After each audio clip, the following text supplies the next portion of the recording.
Welcome to Noel's World of Whiskey, and today we're going to discuss whiskey color.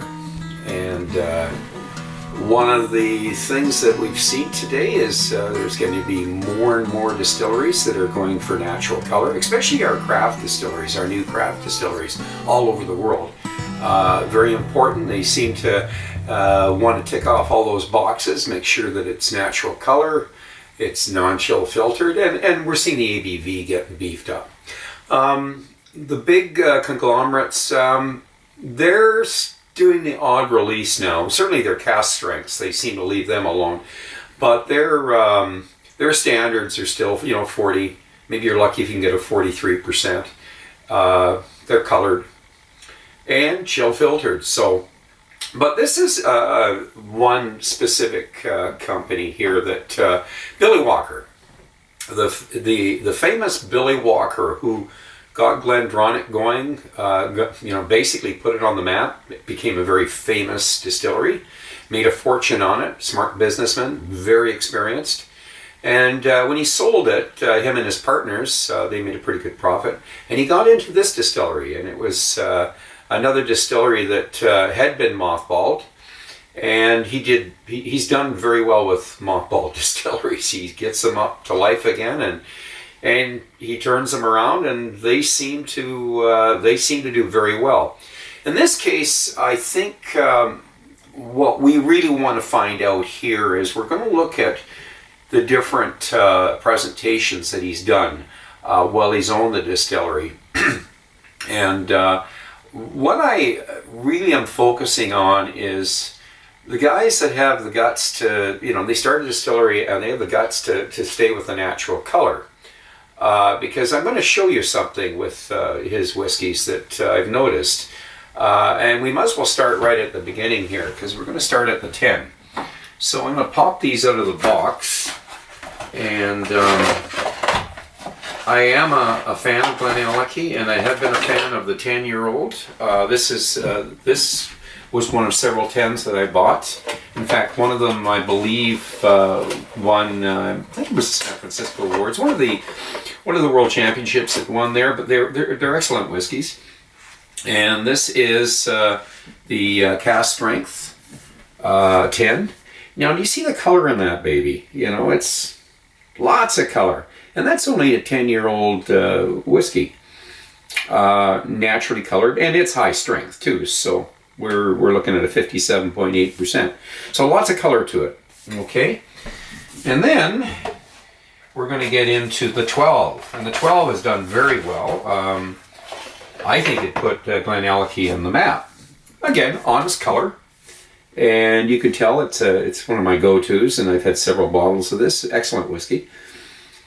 Okay, not as dark as the cask strength. 2 more years doesn't make a heck of a lot of difference when you're down to 46 ABV, but also I think he focused very much on his cask, and I believe there's quite a bit of sherry cask finishing going on with the 10. Now we're going to get into the 15.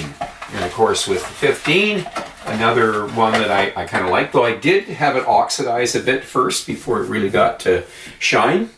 And again, you can look at the color on that. And now we're getting a little more color again. And it's getting closer to, actually, let's just compare the two there. So we're looking at, if we compare, I'm going to turn them sideways so you can just look through and you can compare the two together there. So they're pretty close, aren't they?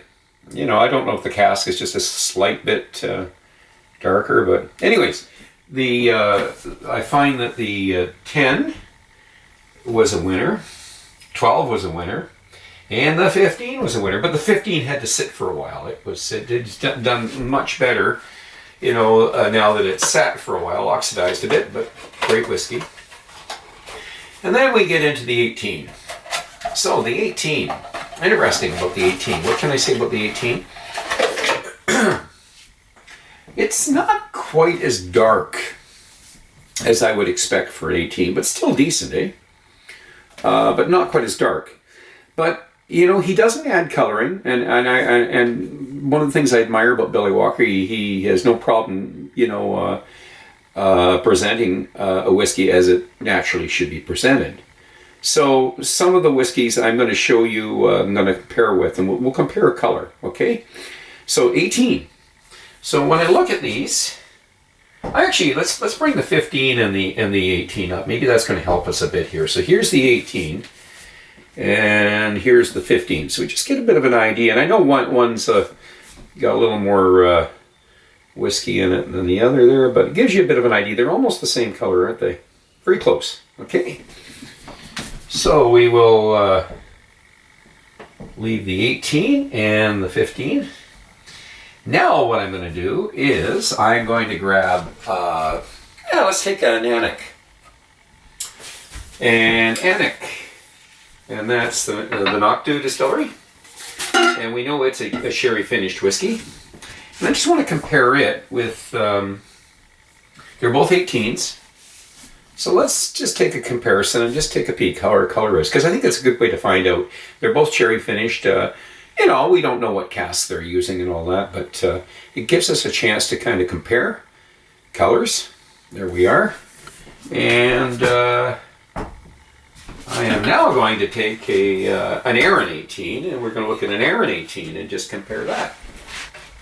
So the Arran 18 is 100% sherry aged in sherry casks. So now we're expecting something very dark. So it just, again, we're comparing. So if you take a look, and I'm just, let me hold them a little different here so we can kind of actually do it like this. So it just gives you a bit of an idea there of color. When you look at the GlenAllachie, I would say there was probably some bourbon casks, and then it was finished in sherry. And then we look at the Arran, and of course, the Arran is 100% sherry casks.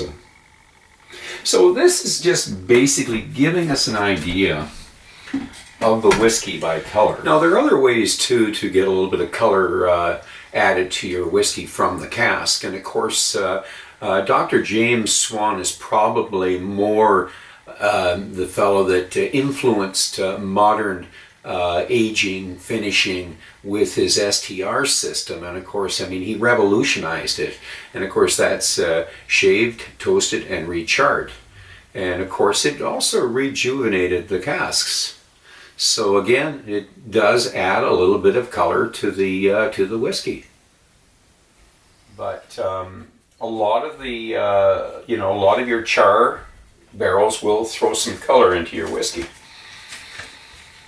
And what I'm more focused on is what we're getting, what we're paying for it. What is the value? Like I say, I am a Billy Walker fan. I think he tries to do the best he can with what he's got in front of him. He inherited a distillery, had been mothballed, and he basically is trying to turn everything around with what's getting presented and was sold to the public and that. So we see his early presentations have done very well because this is something that he's been involved with. As we get to the 18, of course, he wasn't involved in the distilling, but he's refinished this, so we know that. And I think with Billy Walker is a good example because he is a master at what he does, and he's got a history behind him that proves it.